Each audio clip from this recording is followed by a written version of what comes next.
Donald Trump एका बाजूला declare करतायत की आम्ही हे युद्ध ऑलरेडी जिंकलेलं आहे किंवा जिंकण्याच्या मार्गावर आहे, पण ज्या आर्मीच्या जीवावर ते हे युद्ध जिंकल्याचा दावा करतायत त्या आर्मीच्या प्रमुखांना मात्र त्यांनी रिटायर व्हायला सांगितलंय किंवा कामावरून काढून टाकायला सांगितलंय. त्यांचे जे सेक्रेटरी आहेत, डिफेन्स सेक्रेटरी पीट हेग्सेथ यांनी त्यांना फोन करून सांगितलं की तुम्ही उद्यापासून कामावर येऊ नका. विचार करा, डायरेक्ट आर्मी चीफला युद्ध चालू असताना कामावरून काढून टाकलं.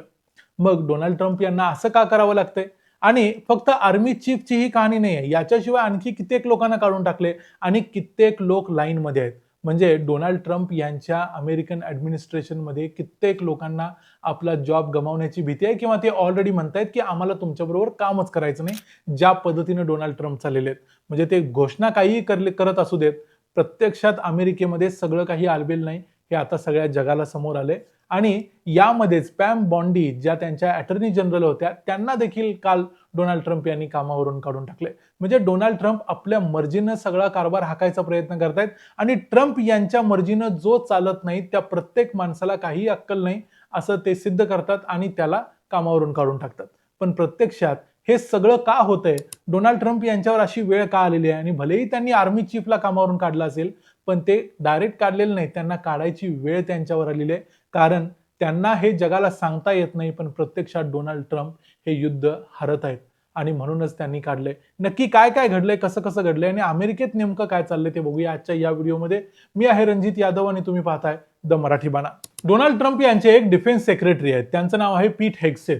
हे पीट हेग्सेथच खरं म्हणजे आता हे सगळं युद्ध देखील चालवत आहेत आणि डोनाल्ड ट्रम्प यांना देखील चालवत आहेत. त्यांना डोनाल्ड ट्रम्प यांनी म्हणे अगोदर विचारलेलं होतं की युद्ध करायचं काय, काय करूया? त्यावेळेला पीट हेग्सेथ म्हणाले की लेट्स डू इट, चला करूया. म्हणजे पीट हेग्सेथ म्हणाले युद्ध करूया, म्हणून डोनाल्ड ट्रम्प यांनी युद्धाला सुरुवात केली. इतकं डोनाल्ड ट्रम्प या माणसाचं ऐकतात. या पीट हेग्सेथ यांनी त्यांच्या आर्मी चीफला गुरुवारी रात्री फोन केला आणि त्यांना सांगितलं की तुम्ही रिझाईन करा आणि तुम्ही ताबडतोब रिटायर व्हा. त्याप्रमाणे मग आर्मी चीफ असणाऱ्या रँडी जॉर्ज यांनी आज राजीनामा दिला आणि अमेरिकेचे 41वे आर्मी चीफ ऑफ स्टाफ म्हणून ते रिटायर झाले. Direct retire. म्हणजे विचार करा, इतक्या लहरी पद्धतीने अमेरिकेचा कारभार चाललाय. त्यामुळे प्रश्न असा निर्माण होतो की डोनाल्ड ट्रम्प यांना असं करायची गरज ऐन युद्ध चालू असताना का लागली? कारण दुसऱ्या बाजूला अमेरिकेचं सैन्य इराणमध्ये उतरायची तयारी करत आहे. तिथल्या खर्ग आयलँड किंवा इतर ठिकाणी उतरून प्रत्यक्ष बूट्स ऑन ग्राउंड पद्धतीने युद्ध करायची तयारी करत आहे. त्यावेळी आर्मी चीफला का काढला असेल? भलेही कारण अजूनपर्यंत अमेरिकेनं दिलं नसलं तरी ते काढायचं कारण हेच आहे की त्यांची या युद्धाला तयारी नव्हती. त्यांचं असं म्हणणं होतं की अमेरिका प्रत्यक्ष शत्रूच्या जमिनीवरती जाऊन युद्ध करण्यासाठी तयार नाही आणि हा सल्ला डोनाल्ड ट्रम्प ऐकायला तयार नाहीत. डोनाल्ड ट्रम्प यांना असं वाटतं की आपलं जे काही म्हणणं असेल ते हो म्हणणारा माणूस आपल्याला पाहिजे, नाही म्हणणारा माणूस नको. कारण आतापर्यंत डोनाल्ड ट्रम्प काय करत होते, तर त्यांची एअरफोर्स जात होती, हल्ले करत होती, परत येत होती. यामध्ये ऍक्च्युली एखादं विमान पडणं किंवा एखादा सैनिक गमावणं यापेक्षा जास्त नुकसान अमेरिकेला होत नव्हतं. पण जर अमेरिकेचं सैन्य इराणच्या जमिनीवर उतरलं, जी जगातली अतिशय खडतर अशी जमीन आहे, तिथं उतरलं तर अमेरिकेच्या सैन्याचे प्रचंड हाल होतील. त्यामध्ये काही हजार अमेरिकन सैन्य गमावण्याचा देखील धोका आहे. ही गोष्ट डोनाल्ड ट्रम्प यांना पटत नाहीये. आणि असं नाही की फक्त आर्मी चीफच असं मत होतं, अमेरिकेतल्या अनेक लोकांचं असंच मत आहे. आणि यामुळं अमेरिकन ॲडमिनिस्ट्रेशन मधले किंवा आर्मी मधले, त्यांच्या डिफेन्स मधले अनेक लोक सध्या लाईनमध्ये आहेत. त्यांना एक तर रिझाईन करायला जबरदस्ती सांगितलं जाऊ शकतं किंवा ते स्वतःहून रिझाईन करून बाहेर पडतील. यामध्ये सगळ्यात पहिल्यांदा नाव आहे FBI डायरेक्टर काश पटेल यांचं. ते रिझाईन करण्याच्या मार्गावर आहेत. दुसरे आहेत नॅशनल इंटेलिजन्सच्या डायरेक्टर असणाऱ्या तुलसी गवार्ड. तिसरे आहेत कॉमर्स सेक्रेटरी हॉवर्ड लुटनिक, ज्यांनी भारतावरती सगळे टॅरिफ वगैरे लावायचा सल्ला दिलेला होता. त्यानंतर आहेत आर्मी सेक्रेटरी डॅनियल ड्रिस्कॉल. हे सगळे डोनाल्ड ट्रम्प यांचे 2 महिन्यापूर्वीचे खूप खास असणारे लोक होते. हे आता सगळे म्हणत आहेत अमेरिका जाऊन शत्रूच्या जमिनीवरती जाऊन प्रत्यक्ष युद्ध करू शकत नाही, यामध्ये अमेरिकेचं नुकसान होईल. आणि डोनाल्ड ट्रम्प यांना हे आता सध्या मान्य करायचं नाही, कारण त्यांना या युद्धातून यशस्वीपणे जिंकून बाहेर पडायचं आहे, जे सध्या त्यांच्या नजरेस पडत नाहीये. ते भलेही तोंडानं काही म्हणत, पण प्रत्यक्षात ते हे युद्ध जिंकण्याच्या कुठेही जवळपास आसपास देखील नाहीत. आता पीट हेग्सेथ यांनी आणखी काय काय पराक्रम केलेत बघा. फक्त असं नाही की रँडी जॉर्ज जे आर्मी चीफ आहेत त्यांनाच त्यांनी काढले, त्याच्याशिवाय आर्मी मधल्या टॉप ऑर्डर मधल्या जवळजवळ 12 पेक्षा जास्त लोकांना त्यांनी सांगितलंय की तुम्ही रिटायर व्हा किंवा राजीनामा द्या.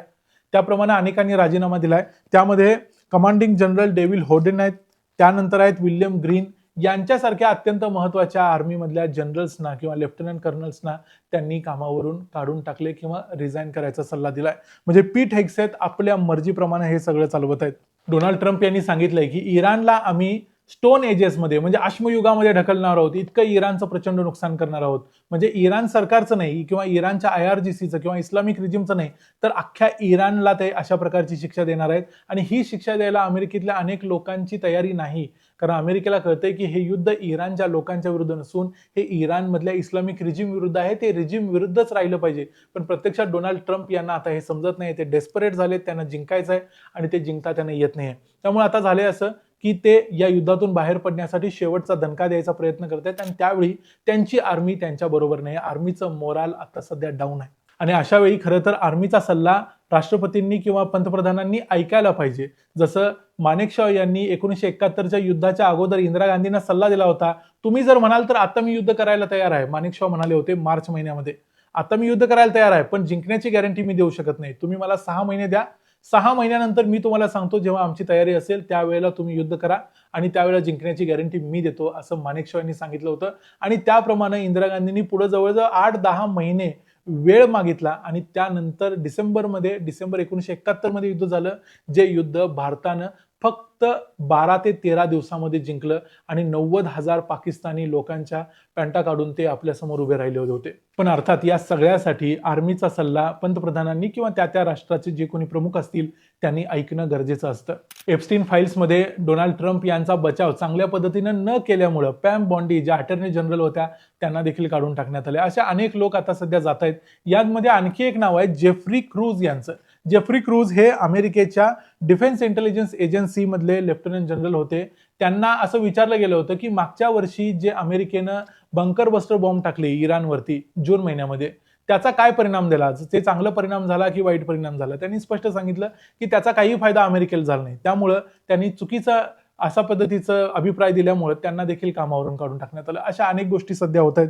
JD व्हॅन्स जे उपराष्ट्रपती आहेत अमेरिकेचे, ते सुद्धा नाराज आहेत, पण त्यांच्याकडे जास्त काही ऑप्शन नाही. त्यामुळे ते सध्या कुठेही चर्चेत किंवा या सगळ्या युद्धाच्या परिस्थितीमध्ये दिसत नाही आहेत. हे सगळं युद्ध एक प्रकारे डोनाल्ड ट्रम्प आणि पीट हेग्सेथ दोघेच चालवत आहेत, हे सगळ्यांनाच दिसतंय. त्यामुळं डोनाल्ड ट्रम्प जे इस्लामिक रिजिम चेंज करायला किंवा इराणमधलं सरकार बदलायला निघाले होते, पुढच्या 1 महिन्याभरात जर हे युद्ध असं चालू राहिलं तर डोनाल्ड ट्रम्प यांची संपूर्ण रिजिम चेंज झालेली असणार आहे. त्यांच्या रिजिममध्ये त्यांचे commerce secretary, defence secretary, foreign secretary, त्यांचे FBI डायरेक्टर, नॅशनल डायरेक्टर, इंटेलिजन्सच्या डायरेक्टर, या सगळी गोष्टी बदललेल्या असतील. फक्त डोनाल्ड ट्रम्प आणि पीट हेग्सेथ हे दोघेच काही शिल्लक राहतील, असं सध्या ते दिसतंय. म्हणजे थोडक्यात असं की इराणची इस्लामिक रिजिम बदलायची होती, पण स्वतःच अमेरिकेची रिजिम बदलली, असंच काहीतरी डोनाल्ड ट्रम्प यांच्या बाबतीत होणार आहे.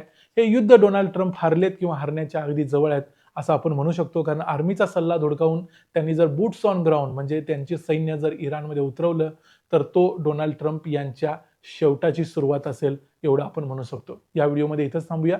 तुम्हाला या संपूर्ण प्रकरणाबद्दल काय वाटतं ते आम्हाला कमेंट्समध्ये जरूर सांगा. व्हिडिओ आवडला असेल तर व्हिडिओला लाईक करा, चॅनलला सबस्क्राईब करा. पुन्हा भेटू पुढच्या व्हिडिओमध्ये. तोपर्यंत पाहत राहा द मराठी बाणा. जय हिंद, जय महाराष्ट्र.